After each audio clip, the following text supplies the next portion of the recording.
That was supposed to be him waving, but, oh, that just sounds painful. Hello everyone, Stephanie Sterling here today with another episode of the Jimquisition for you, so that's a nice treat for you, isn't it? Yeah, I'm joined by Kate Sith, except it's not pronounced Kate Sith, that's just how I read it for years, and then one day someone told me, you know, it's actually pronounced... I can't remember what it was, Emilio Estevez. The point is it doesn't have the big Moogle it rides around on. They're releasing one, but it's not life-size, which is why I am offering the services of Burke from Trapdoor, who I actually think is the perfect size. There we go. I think that worked quite well. So yes, I've done that now. I've put the stuffed cat on top of the stuffed blue blob man.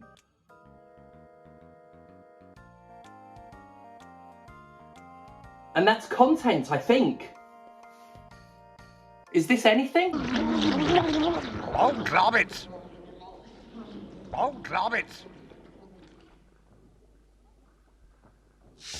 It is with a heavy heart and a tender groin that I must start today's presentation with some sad news, as this past week the world of interactive entertainment suffered a truly tragic loss. Ah yes, looks a lordy more's the pity. It is indeed, one might say, the end of an era, as it has been announced that Crash Team Rumble is closing its doors after only 9 months of service.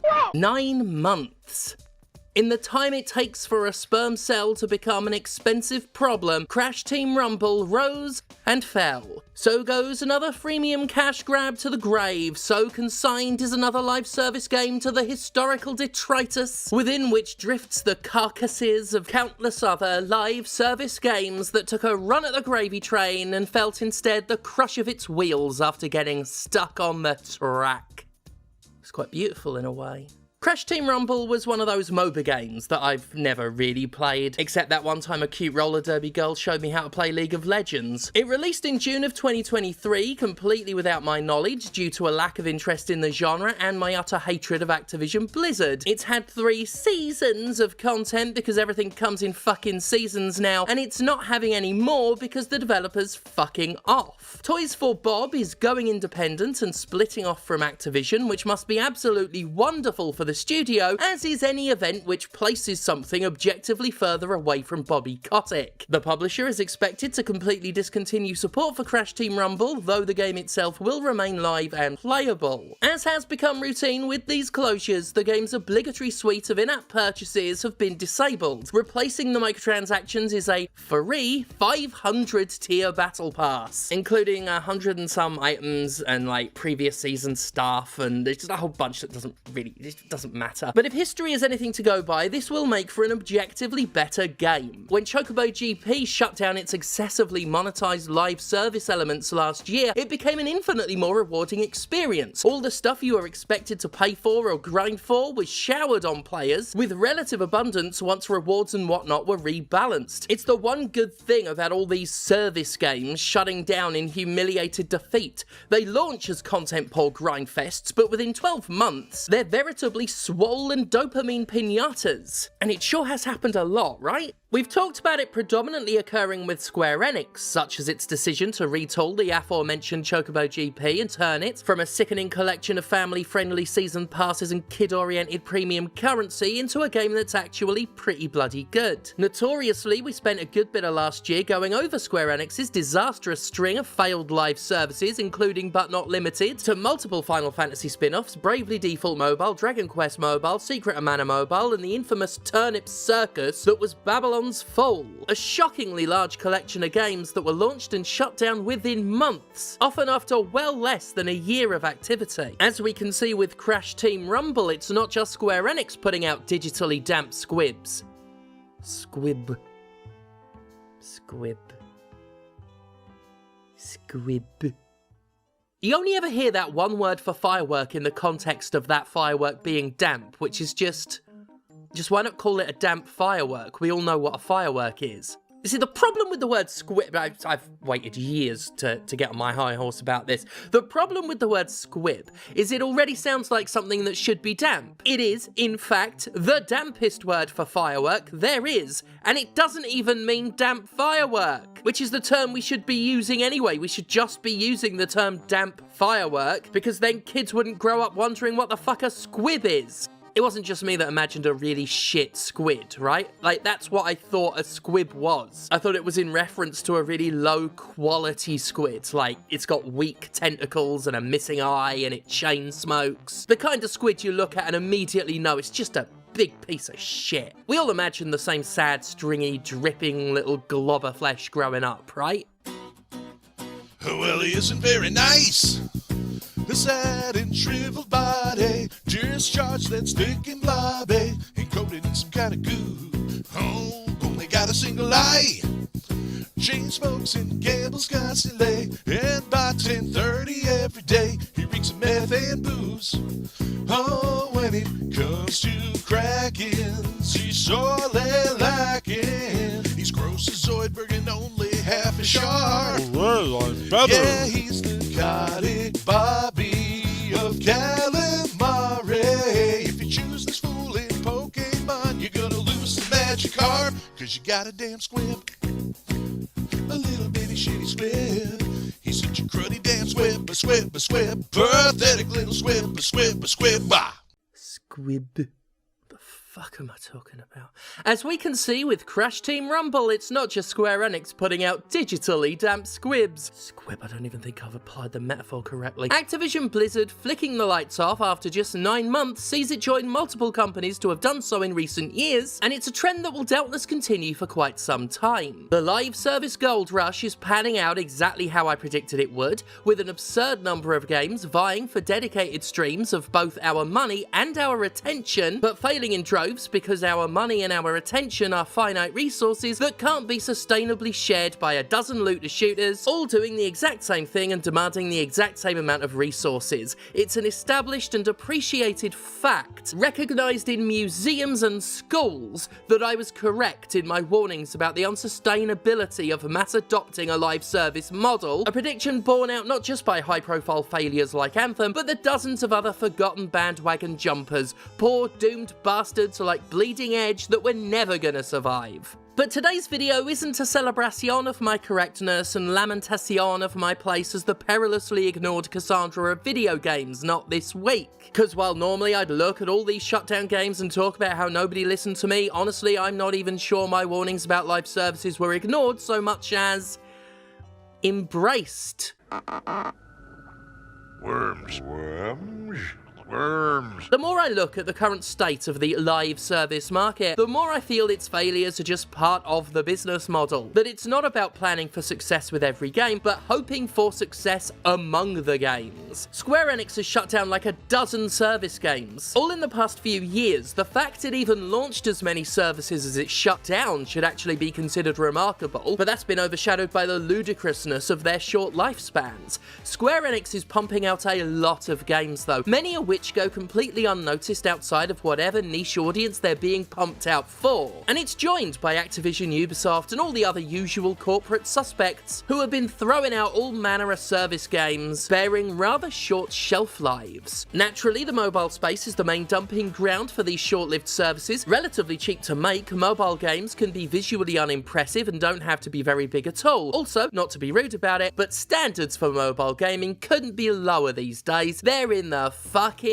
dirt. Obscenities like Raid Shadow Legends have de-emphasized the gameplay aspect of gaming to such a degree that it's easier than ever to slap together a minimum viable product that practically plays itself. Hell, Auto Battler is basically a genre now. Marvel annually shits out multiple streamlined tactical RPGs and card collecting apps, all structured the same way with the same currencies and crafting systems and the same horrible MO of using superheroes as loot drops to swindle money money out of fans. When you have a company like Square Enix able to essentially plug its intellectual property into a suite of easily reproducible mobile game templates, the creation, and one would have to assume destruction, of a dozen live service games a year becomes pretty fucking negligible. And when you've designed your games to make money the way live services are designed to make money, even the failures have the potential to win. Whether it's a flimsy collectible card game on iOS or a big budget console looter shooter, the one thing that binds all live service games is that which binds us all: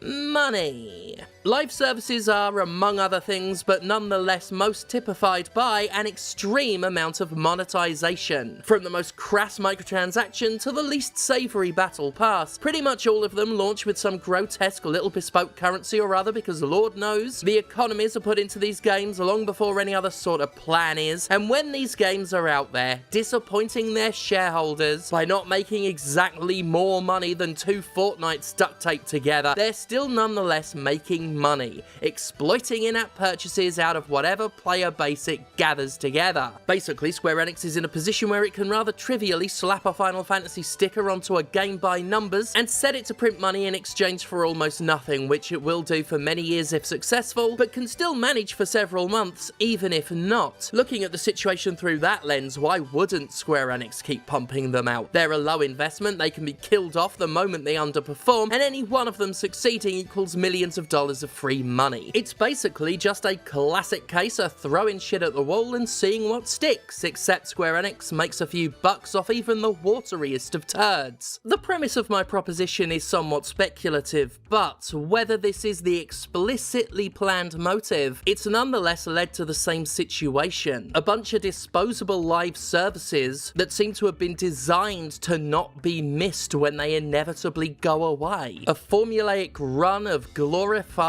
plug-and-play, set-and-forget money printers. Game development that's as manufactured gets. It's an age of games that truly don't matter. They've not been designed to matter. It's ironic that they're so meaningless, and yet they demand so much time and attention and money. And despite the crammed nature of the marketplace, despite the minuscule window for lasting success, these games are still being made, churned out. Over 500 game studios are currently working on developing or maintaining a live service game.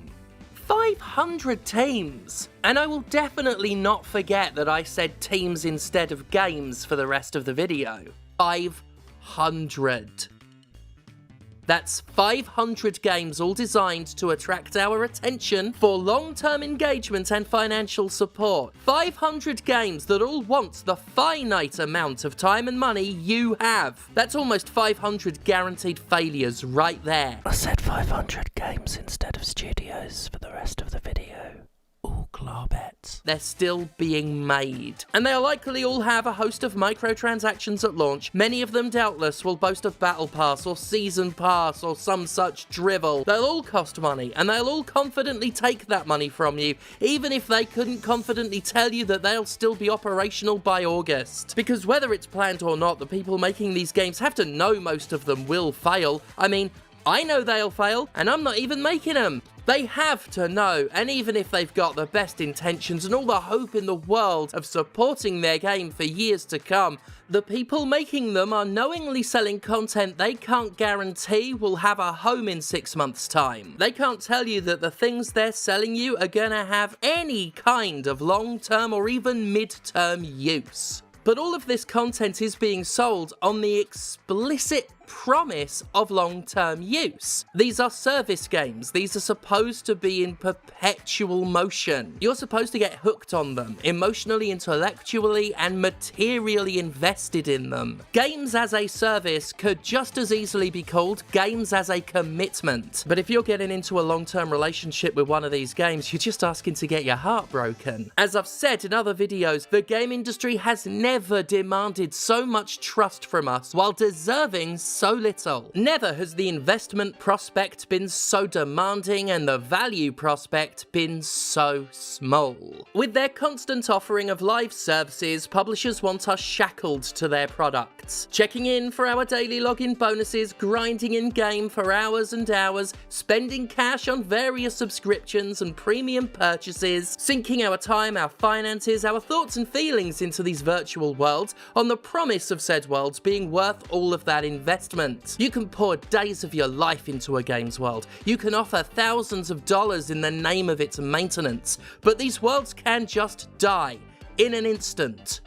Like that. And they do, regardless of what you may have spent. And usually they die simply because not enough people were as invested in it as you were. Hundreds upon hundreds of live services, hundreds upon hundreds of bespoke economies, hundreds and hundreds of failures, encouraging hundreds and hundreds of failed investments. I've looked at so many of these service games, all failing as I said they would, but I have to wonder now how many actually failed to perform, and how many simply performed their job as failures. In any case, the true failure, as I just suggested, is suffered by every poor bugger who's wasted their time and their dollars on what is now an obscene number of products that have appeared, grabbed as much as they could, and promptly fucked off with the take. Just a fun little reminder that even when these games lose, the house always wins.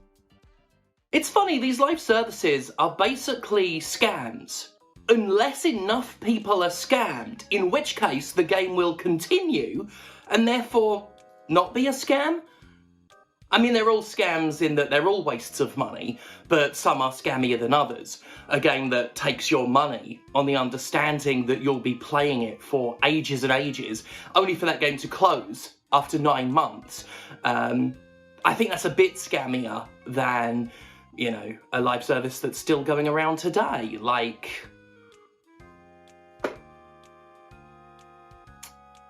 I don't know.